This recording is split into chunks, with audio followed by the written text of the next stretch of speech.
شيء اساسي فهلا. دقيقة تصوري.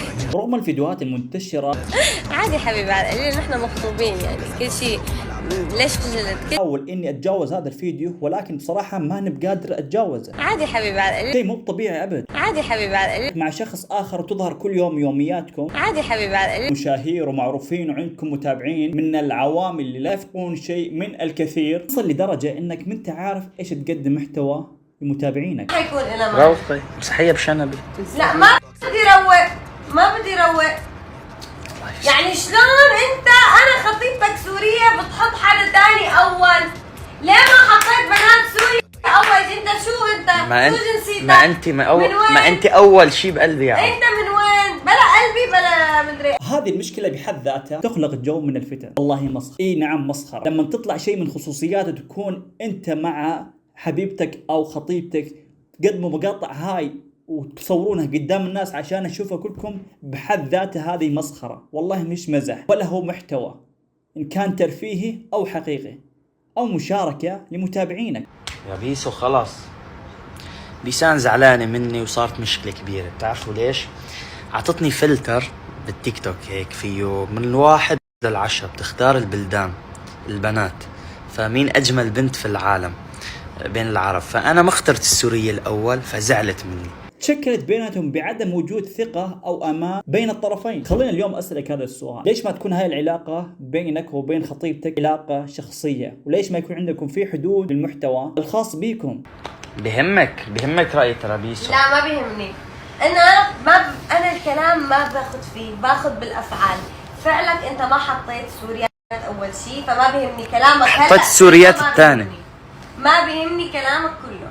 وتكون كل هاي التفاصيل إن كانت صغيرة أو كبيرة نشوفها أمامنا. لو فكرنا شوي، حاولنا نبعد تركيزنا عن هؤلاء الشخصيات اللي جالسة نشوف مشاكلهم يوميا، لعدم وجود أي هدف دافعي عشان نتابع هؤلاء الأشخاص. ليش نحن نبني أهداف ننجر إلى دوامة أو دائرة الغيرة والتفاهة وعدم الثقة بين مجتمعنا؟ أنت محمود إذا كنت مهووس وعندك شوية تفكير في تصنيف بنات العالم أو الجنسيات لجمالهم، فأنا أنصحك بالبداية إنك تروح تقيم وتعالج أولوياتك بالبداية. أما بيسان، إذا كنت تعتقدين بأن زوجك ما اختار الخيار الصح، أنصحك إنك تعملين على بناء ثقتك بنفسك، بدل ما إنك بتجرين علاقتك إلى الوحدة. ايش انت من وين؟ من سوريا. ايه وبنات سوريات ما عاجبينك؟ لك عاجبيني يا عمري. لا ما انت فهمتيني غلط. بس صراحة بيسو الصورة اللي حاطينها للبنت السورية ما حلوة. ما ايه حاطين هني الصورة لبنت مو حلوة، فأنا اخترت الثاني بصراحة. دخلني بالجنسية. أنا ما كنت بعرف الجنسية. قلت لك الجنسية. أنا ما بعرف. قلت لك. محمود جالس يبرر الموقف اللي هو عملها بنفسه، وكانت اختيار شخصي، اللي ان بيسان كانت جدا تحاول كلها ردة فعل مرة قوية. طبعا ردة الفعل لما تكون بهذه الطريقة بتكون هي اللي فعلا ماخذة دور الصح. بسألك سؤال: ليه من البداية كان الخيار لمحمود باختيار الجنسيات دام كانت جنسيتك هي من اول اهتمامات؟ ليش تضعين هذا الخيار قدامه وتخلينه واقع المشكلة؟ حطيتها الأول، كانت محطوطة صورتها حلوة، حطيتها الأول. كذاب.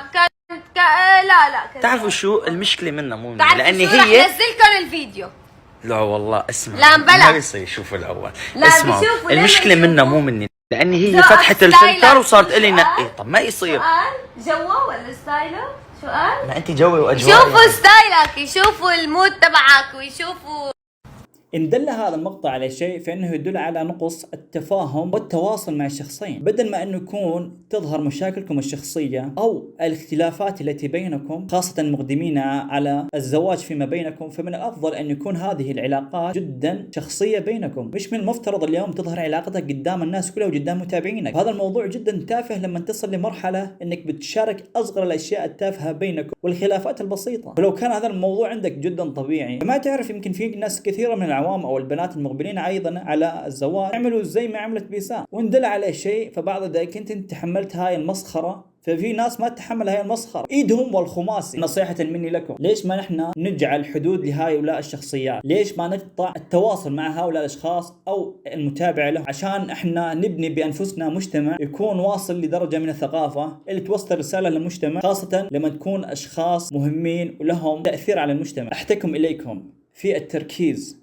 وترك هذه الدراما اللي جالس نشوفها كل يوم، والتركيز على الشخصيات اللي بتهم واللي بيكون لها أثر إيجابي على المجتمع، وأن نستخدم هذه المنصات في التواصل الاجتماعي لنشر الخير والثقافة والارتقاء بالمجتمع. بصراحة ما كنت ودي أرد على هذا مقطع الفيديو، ولكن بصراحة جالس كل يوم يظهر هذا المقطع قدامي، وأنا ما بجالس قادر أسكت. نحن كأشخاص إن نعطي الأولية والاهتمامات لأشخاص يكون لهم أثر إيجابي على المجتمع، وإن كان متابعينهم كلهم من العوام فلربما أحد من الأشخاص يستخدم هذه الشخصيات كغدوة له ويبدأ في تقليدهم، وإن دل على شيء يا أخوان فهذا يدل على هدم المجتمع، لأنه الشيء اللي احنا شايفينه قدامه كله شيء غلط. وحتى لو كانت في خلافات فيما بينهم، ربما تكون هذه العلاقات لو كانت جدا شخصية وعدم عرضها على السوشيال ميديا اللي كان أفضل لهم. فهذه بداية هذا المقطع، حبيت أشاركه معكم، وحاب أيضا أشوف آراءكم تعليقاتكم أسفل هذا الفيديو. فربي يوفقكم، في أمان الله.